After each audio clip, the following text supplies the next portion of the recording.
Бізде қазақтарда қазіргі таңда ата-енамен тұру деген қалыпты жағдай болып қалды ғой. Бірақ ата-енамен тұрып жатқанның последствиялары көп болып жатыр.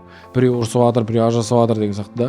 Одан бөлек мамасына баласы привязанный болып қалған соң, ол әйелінің емес, мамасының сөзін сөйлеу деген сияқты процестер көп, иә.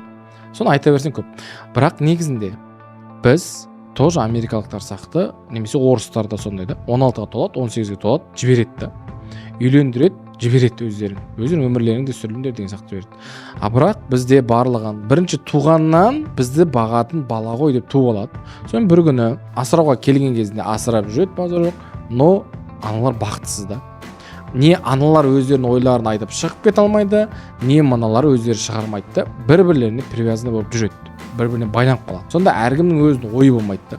Тағы да алып келетін болсақ, ата-ана өзінің негізі қауқары бар да, біраз уақытқа дейін қартайғаннан кейін жүре алуға. Сол қартайғанға дейін жастар өздерінің жағдайларын жасап, аяқтан тынық тұрып алып жақсы болған кезінде келіп бірге тұру процесінен без проблем болатын еді негізінде.